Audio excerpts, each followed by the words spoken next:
স্ত্রীর কালো চেহারা দেখে বাড়ি থেকে বের হলে পুরো দিনটাই অশুভ হয়ে যায় বলে দাবি করলেন তার স্বামী। বিস্তারিত আমরা তাদের কাছ থেকে জানার চেষ্টা করব। ভাই, মূলত ঘটনাটি কি একটু নিজের মুখেই বলেন। আরে ভাই, আর কি কবরে ভাই, আমার এই বোর চেহারাটা দেখেন। এ তো মনে করেন যে আলোতেই দেখা যায় না, আর যদি আলো না থাকে তাহলে তো খুঁজেই পাওয়া যায় না, সেই অবস্থা। এখন কি কবরে ভাই, বাপ মা বিয়ে দিছিলেন, বাপ মা তো বাইসে নাই, কার কাছে বিচার দেবো? এই মহিলার মুখ দেখে যদি আমি কোনো কাজে বাইর হয়, হে কাজ আর আমার সফল হয় না, হে কাজই আমার অশুভ হয়ে যায়। কাঁচামালের ভাই ব্যবসা করি, যতদিন পর্যন্ত ওর মুখ দিয়ে ব্যবসায় নামছি ততদিন পর্যন্ত আমার লস হয়েছে। চালানটা বাড়িতে দিয়ে আসবে পারিনি ভাই, তাহলে বোঝেন না ভাই। এখন কি যে কব ভাই, না দিবের পারতেছি সাইরিয়া, না দিবের পারতেছি রাখবে ভাই, আমি যন্ত্রণার মধ্যে আছি। আপনি যে অভিযোগগুলো করছেন, সে তো বিয়ে করার আগে সুন্দর ছিল না, সে তো বিয়ে করার আগেও কালো ছিল, তাই না? তাকে দেখে শুনে বিয়ে করে এখন কেন তার নামে এই সব ধরনের কথা বলছেন আপনি? ওই যে আপনাকে আমি কইলাম না, আমার বাপ মাও দিছে বিয়ে, আমি তারে তো মুরব্বী মানুষ, তারে কথা ফেলাবের বাড়ি নেই। কারণ আমরা তো মনে করেন যে ভদ্র সওয়াল, বাপ মার কথা আমরা শুনি, তারা যা বলে তাই শুনছি। আমি তো তারা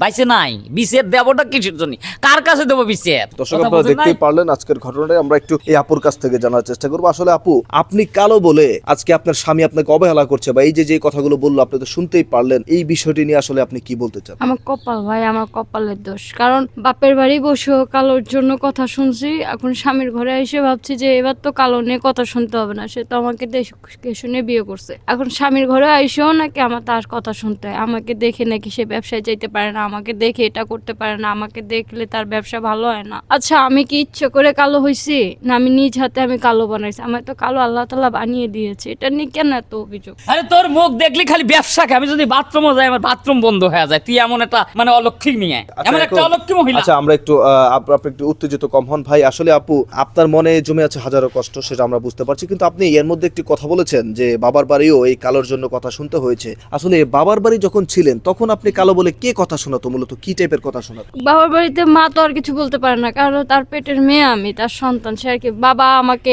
কালো মেয়ে, কালো হইছে, মেয়ে ঘর থেকে বের করে দাও, পাড়া চাচিরা চাচারা মানে বিভিন্ন রকমের কথা বলতো। তাদের সাথে রঙের মিল নাই, আমি তার মেয়ে না, আমি তাহলে অন্য কোথা থেকে আসছে, এই মানে নানান বিষয়ে কথা বলতো। এগুলো আমার মা চুপচাপ শুধু হজম করতো, আর আমাকে বলতো যে মা খালি একটু অপেক্ষা কর, তুই শ্বশুর বাড়ি গেলে তো সুখ হইব। কিন্তু এই আমার সুখ। আচ্ছা, এখন এই যে জগতের সৃষ্টি কালো, সেটি তো আপনার নিজের হাতের তৈরি না। এই জগতের সৃষ্টিকে কেন্দ্র করে আজকে আপনি এত অপমানিত হচ্ছেন, এত লাঞ্ছিত হচ্ছেন, এই বিষয়টি ভাবতে গেলে আপনার অনুভূতি কি হয়?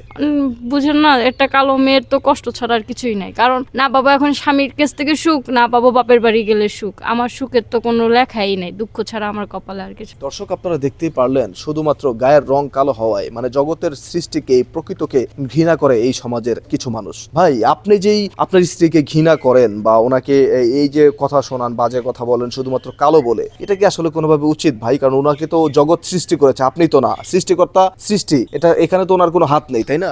হাত নেই, কিন্তু আমার কপালে এসে তো এই ঝামেলাটা জড়ছে রে ভাই। তাকে আমি কিসের জন্য ঘৃণা করব? তার মুখটু দেখলেই তো ভাই আমার কোনো কাজ সফল হচ্ছে না। আমি যেটাই করবে যাচ্ছি সেটাই ধরা খাচ্ছি, বোঝেন নাই? সেটাই তো ধরা খাচ্ছি রে ভাই। এই জন্যই তো এত কথা কওয়া লাগে। আমি কিসের জন্য কথা কব?